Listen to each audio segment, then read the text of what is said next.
As our boat entered the broad mouth of the Mekong River, we were on deck, eager for our first glimpse of the little town Phnom Penh, where we were to land and outfit our expedition for Angkor. Passing through the rich delta flats, we felt the hypnotic power of this tropical land. There was something menacing and magnetic in the blue-black jungle crouching on the river banks.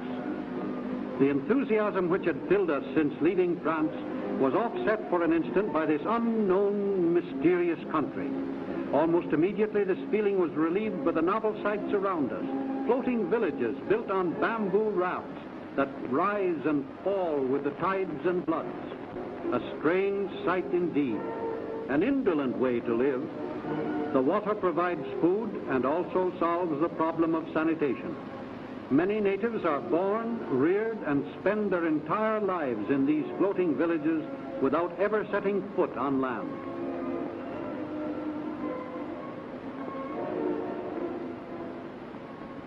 Approaching the harbor of Phnom Penh, capital city of Cambodia, we saw crowds of natives in holiday attire gathered for the annual boat races, a picturesque and colorful scene.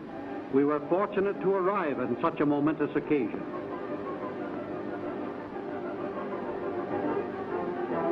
The canoes are 60 feet long and have 40 men to a crew. The coxswain sits in front because the men face front. He beats the stroke for all the world like the captain of an ancient slave galley.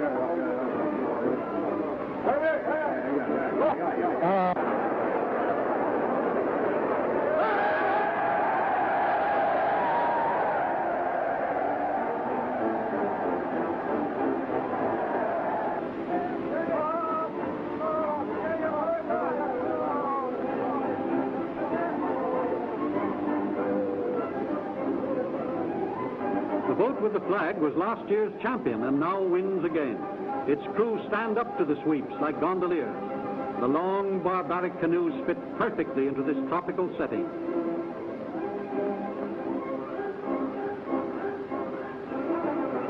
We hurried up the main street of Phnom Penh and seemed a curiosity to the children. Primitive ox carts and native cabs drawn by ponies were the only methods of transportation. Teeming markets displaying cooked food flanked the streets in a typically Oriental manner.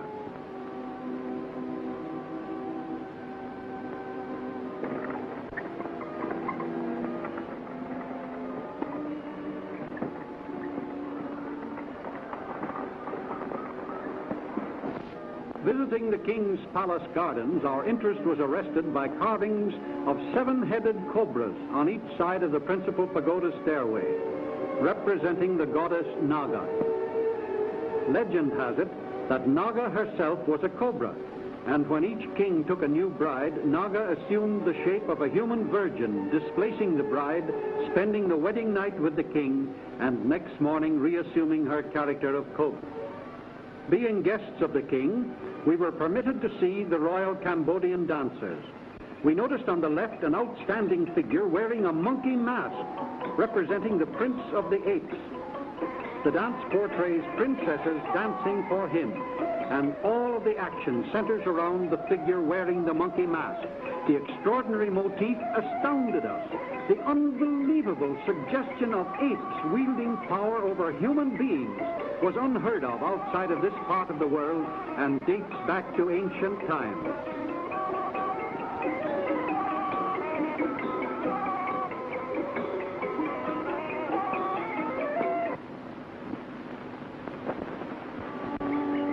Monkeys are sacred throughout Cambodia. They swarm everywhere, never tied or caged, never killed by man, even given houses of their own, and living like gluttons while poor peasants go hungry. Centuries of protection have bred a race of apes who are fearless of mankind.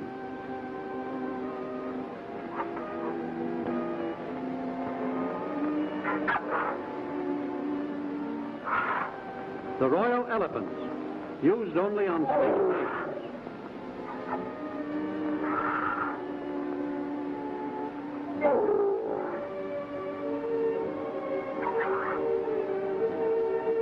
Every day at 2 o'clock, they make their way to the river where they're met by keepers who give them a bath, not only to cool them off, but to soften their hides.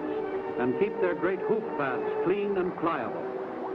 Water affords them great relief in this hot tropical country, which is only a few degrees removed from the equator.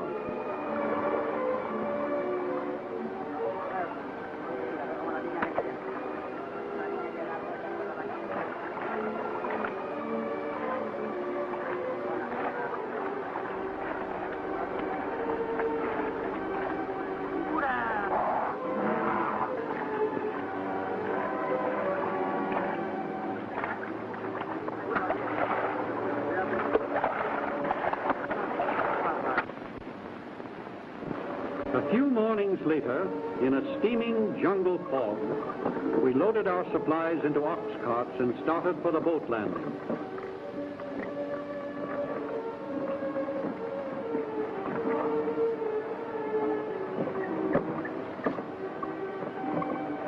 When the natives learned our destination was Angkor, they refused to rent us their boats, or sampans as they call them. They said that white men who went to Angkor never came back, and they didn't want to lose their boats. They insisted the curse of the high gods had been on the jungles for centuries. This was our first intimation of the obstacles and hazards ahead of us. In the end, we were compelled to buy their boats outright, and with much difficulty and bribery, we finally succeeded in getting together enough men to handle them. As we pulled out into the stream, starting on our long journey, our headman's wife and baby were on the shore to bid him bon voyage. We noticed he had brought stowaway friends with him for whose services we hadn't bargained.